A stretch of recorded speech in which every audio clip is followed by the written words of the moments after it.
It's official. The WNBA is in full-blown crisis mode. And all it took to push it over the edge? One injured rookie. Caitlin Clark's groin strain didn't just sideline the league's biggest draw. It exposed the brittle foundation holding this entire operation together. Because the second she disappeared from the court, so did the ratings, the fans, the ticket sales, and honestly, the hope. We're talking viewership crashing from 3.4 million to barely scraping 200,000. That's not just a dip. That's a cliff dive. That's a pull the plug alert if you're sitting in the boardroom at WNBA HQ. And here's the kicker. This should have been the league's breakout season. A golden moment.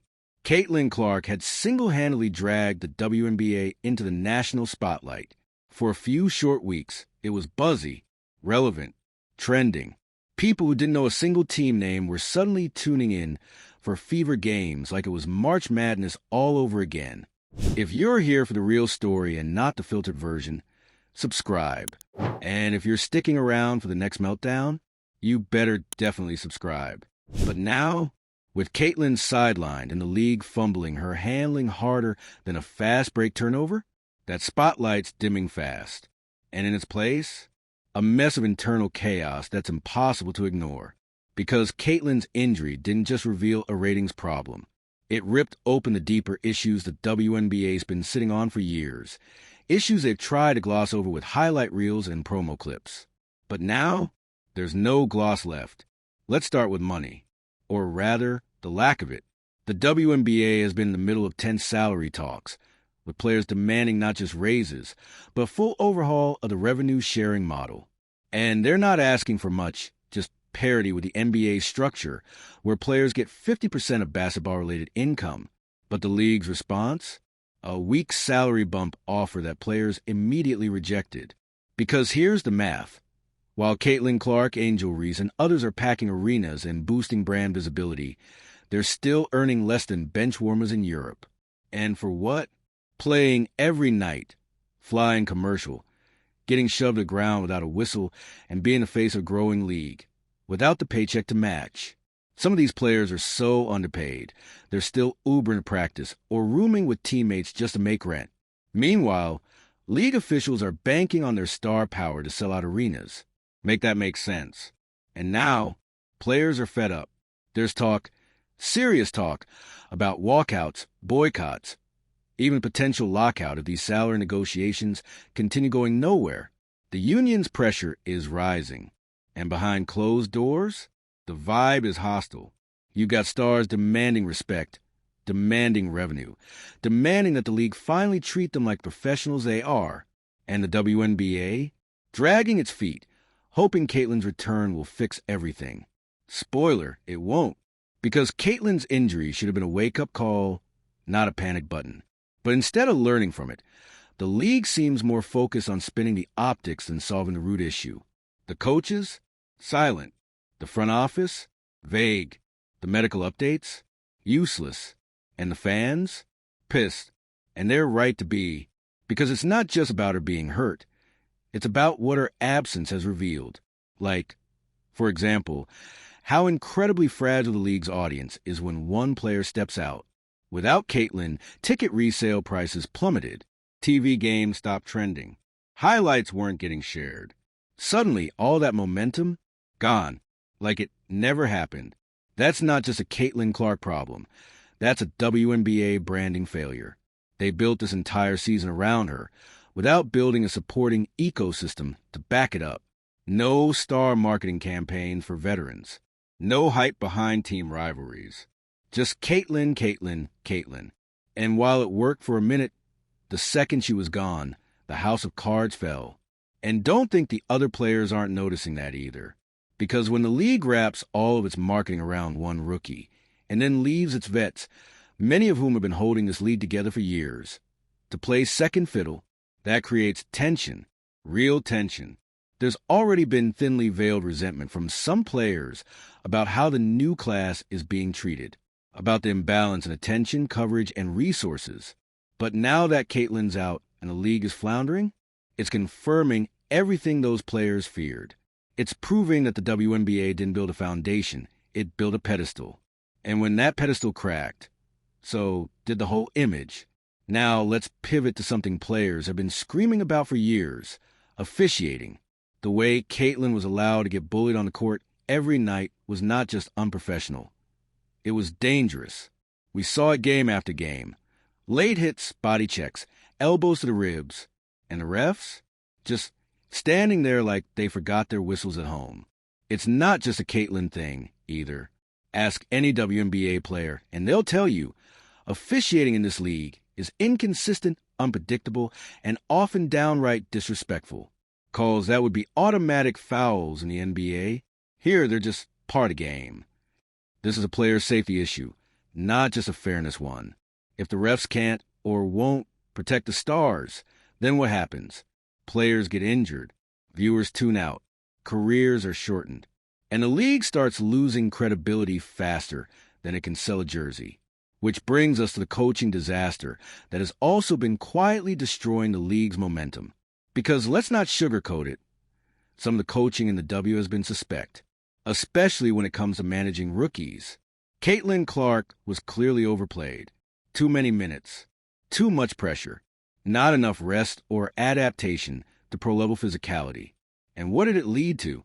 Burnout, injury, sidelining your biggest draw, because the staff didn't know how to pace her. It's not just an Indiana Fever problem.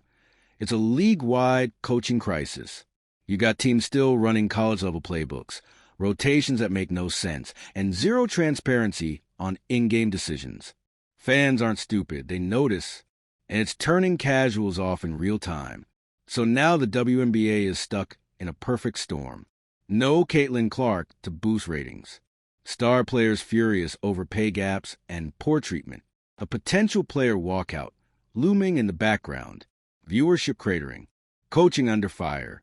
Officiating so bad it's practically a meme. And here's the worst part. The league doesn't seem to have a plan. There's no visible roadmap for how to fix these issues.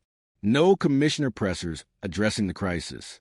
No major reform proposals. Just hope. Just stalling. Just banking on Clark's return like it's a magic reset button. But it's not. Even if she returns next season, healthier and stronger, this moment will linger. Fans will remember. Players will definitely remember. Sponsors, too. Because the truth is, Caitlin Clark didn't destroy the WNBA. She saved it, temporarily. What's destroying it now is the inaction from the people in charge. The unwillingness to listen. The inability to adapt. The hope that this whole firestorm will just burn itself out without burning the house down.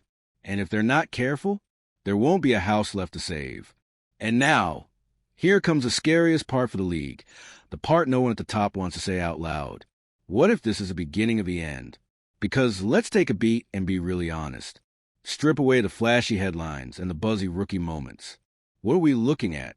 A league that's being held together by duct tape, Instagram engagement, and Caitlin Clark's overworked groin. And now that all three are starting to fray, things are looking not great. It's not just about ratings dipping or players griping about salaries anymore. It's that the WNBA, after 28 seasons, is standing at crossroads with no clear path forward. And Caitlin's injury just ripped away the illusion that everything was finally working.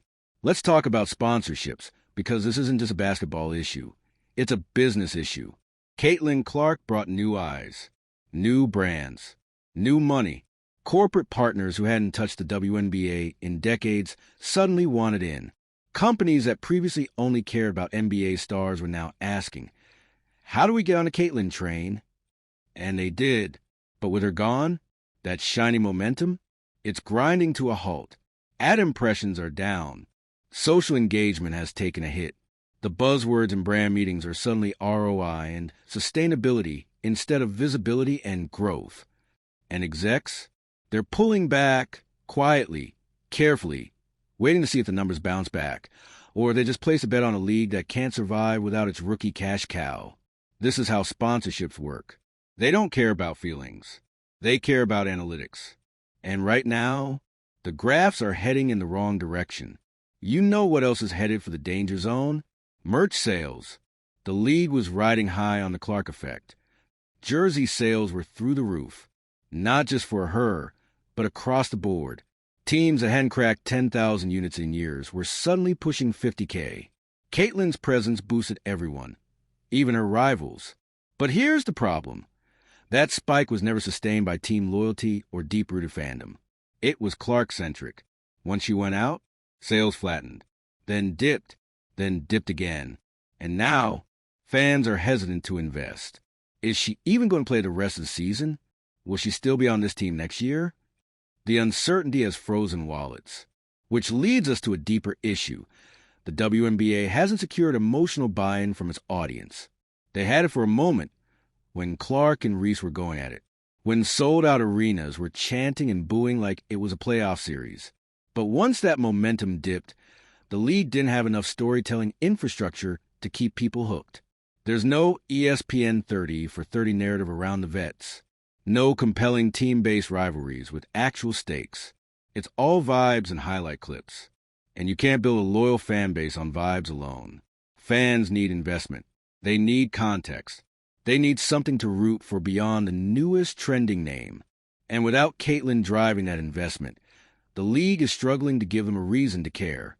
Which brings us to the media problem. The WNBA's relationship with the media is in shambles. Because here's the thing. You can't be thirsty for coverage when it's convenient, then dodge accountability when the press asks hard questions. The league wanted the spotlight. But the second the tone shifted from, yay, look at the growth, to wait, why are players threatening walkouts? They froze. Reporters are being stonewalled. Players are being given strict talking points. And Caitlyn? Practically under media lockdown. No interviews. No pressers. Just tightly controlled sound bites crafted by PR teams that seem more focused on image than answers. And that silence? It's deafening. It's making things worse. Because when the people responsible won't speak, the public starts writing its own narrative. And right now, that narrative is brutal. The WNBA mismanaged Caitlyn Clark. The league leaned too hard on one rookie. The players are furious and underpaid. No one's being held accountable. And without Clark, the league might crumble. You think that kind of story doesn't scare off fans? Or networks? Or sponsors? It absolutely does. And speaking of networks, let's talk about TV deals. The whole reason the WNBA was getting primetime slots this season? Caitlyn. She drove those numbers. She was a Nielsen golden ticket. But now, networks are quietly reassessing. Games are being bumped. Ratings are declining. The excitement is fizzling. And with a new media rights negotiation on the horizon, this injury couldn't have come at a worse time. Because networks are watching. They're thinking. If the entire business model falls apart when one player gets hurt, is it even worth investing in? That's the kind of thinking that leads to lowball offers. Less airtime. Less promotion. Less everything. And here's the most damning part. The league knows this. And they still haven't gotten ahead of it. Where's the commissioner? Where's the big we stand by our players moment? Where's the leadership? All we're getting is social media silence and vague reassurances. As if a player revolt and ratings crash are just a small hiccup in an otherwise perfect season. They're not. They're warning signs. And if the WNBA doesn't act urgently, they're going to lose the very people who made the season matter. The players. The vets who've held this league together for 2 decades. They're tired. The rookies? Getting hurt, overplayed, and underprotected. And the middle-tier players? Getting none of the fame, and even less of the paycheck. Why would they stay? Why would they keep playing in a system that treats them like disposable marketing tools? The international leagues pay more. They offer better support. Less chaos. More consistency. And if a few more stars decide to take their talents overseas or sit out entirely in protest, it could trigger a full-on collapse. Because here's the truth. This league is already running on razor-thin margins. It can't afford to lose its talent, its credibility, and its fan base at the same time. But that's exactly where we're headed. And let's be clear, this isn't just about Caitlyn Clark. She's not the villain. She didn't destroy the WNBA. She exposed it. Her injury pulled back the curtain and revealed a league that wasn't ready. Not for the spotlight, not for the scrutiny, and definitely not for the responsibility that comes with rapid growth. They wanted viral moments. They wanted packed arenas. They wanted ESPN segments. But what they didn't build was infrastructure. They didn't invest in player wellness. They didn't prep their coaches. They didn't protect their stars. And now, the bills come due. So what happens next? Will the league double down on silence and hope Caitlin heals fast enough to fix everything? Or will they face the fire, acknowledge the mess, and start rebuilding from the inside out? Because make no mistake, if they don't act soon, the damage could be permanent. And not just for Caitlin, for everyone. So let's talk about the question hovering over everything like a bad ref call in overtime. Is the WNBA actually ready to be a major league? Or is it just pretending to be one when the cameras are on? Because from the outside looking in, it started to feel like the league desperately wanted the benefits of fame. Corporate deals, sellout crowds, mainstream headlines, but not the responsibility that comes with being in the spotlight. It's easy to build a hype machine when things are going right. But what we're seeing now, that's what happens when the lights stay on, even after the main act exits the stage. And suddenly the WNBA can't hide behind the feel-good storylines anymore. Because now we're dealing with real structural issues. Let's take facilities. Oh, yes, we're going there. You'd think a league with national exposure and billion-dollar NBA backing would at least ensure its players have access to proper training centers, rehab resources, and medical staff. But no, players are still training in shared gyms, working with limited recovery equipment, and, no joke, sharing hotel rooms on road trips. And you want to talk about optics? Let me paint you a picture. Caitlin Clark, the most hyped rookie in women's basketball history, shows up to a game where the floor is warped, the locker rooms are subpar, and the lights flicker like a horror movie. This is a player who brought in millions of dollars in ticket revenue and TV deals. And she's playing in an environment that looks like a high school gym? Make it make sense. You think this happens in the NBA? You think Luka Doncic is flying commercial or wrapping his own ankle in the corner of a cramped locker room with one roll of tape? Absolutely not. But in the WNBA, players have had to beg for charter flights. Caitlin literally got her first one as a special arrangement, not a standard league policy. And now the league is scrambling to extend that to others, but only because it got dragged publicly. Let's be real. If it hadn't gone viral, nothing would have changed. And that's exactly the problem. The WNBA doesn't change proactively. It reacts when it's too late, when it's messy, when it's already going viral for the wrong reasons. That's not a professional league mentality. That's damage control. And speaking of damage control, let's talk about leadership. Where's the league commissioner Kathy Engelbert in all this? Where are the clear, decisive statements? Where's the vision? You got a league mid-crisis. Fans panicking, stars frustrated, and the most valuable player of the year sitting on the sidelines. This should be an all-hands-on-deck moment. A press conference. A commissioner tour. A transparent conversation with fans. But instead, crickets. The leadership vacuum is so loud, you can hear it echoing in the half-empty arenas. And when leadership goes silent, guess what fills the void? Speculation. People start questioning the integrity of everything. Did the league push Caitlin too hard? Was her injury downplayed to keep ticket sales high? Are players being silenced behind the scenes? Is the union preparing to walk? And suddenly, the WNBA isn't just a sports league. It's a PR disaster in motion. Which brings us to another uncomfortable truth. The mental health toll on the players. Because what's happening behind the scenes right now, it's not just physical. It's emotional. Caitlin Clark isn't just nursing a groin strain. She's watching her name dominate headlines while having no control over the narrative. She's being talked about like commodity, speculated over like a stock price. Every move she makes, from what she wears to how she sits on the bench, is being analyzed, clipped, and uploaded with a caption. That's exhausting. That's isolating. That's unsustainable. And she's not the only one. Angel Reese? Same deal. As soon as the league decided they could capitalize on the rivalry narrative, these women were suddenly not just athletes. They were content. Rookies are now expected to be media savvy, perfectly branded, controversy-proof, and available 24/7. They're being treated like influencers and superstars and spokespeople, all while earning entry-level salaries. And it's not just the stars feeling it. Role players, veterans, international imports. They're all part of this machine now, expected to deliver elite-level results with G League budgets and B-tier infrastructure. So when we ask why morale is low, why walkouts are being whispered about, why the locker rooms are tense and the energy is off, this is why. The players are tired, not just from the grind of the season, but from the emotional load of carrying a league that's asking more than it gives. And fans? Oh, they're not stupid. They can feel it too. They're seeing their favorite players frustrated, injured, sidelined, disrespected. And it makes them wonder, is this league even taking care of its own? That doubt? It spreads, and it's already doing damage.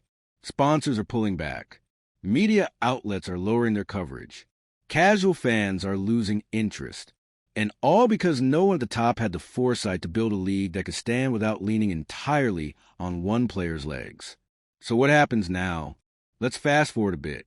Let's say Caitlin Clark misses the rest of the season. Maybe even longer. Maybe her rehab takes time, because that's what happens when you rush injuries and then try to backpedal. Who carries the torch then? Because the league didn't spend the time developing storylines outside of her. It didn't invest in long-term narratives. It didn't elevate the vets who've been building this house brick by brick. It was Caitlin or bust. And now we're seeing what bust looks like. This isn't just about ratings. This is about trust. The WNBA asked fans to believe in it, to buy in, to show up, and they did. Caitlin Clark brought them in. But once they got here, the league failed to deliver a product and a culture that felt sustainable, ethical, and real. And fans? They notice. They always do. They saw the missed calls. They saw the double standards. They saw the disorganization, the silence, the damage. And now they're wondering if this was ever built to last. So here we are.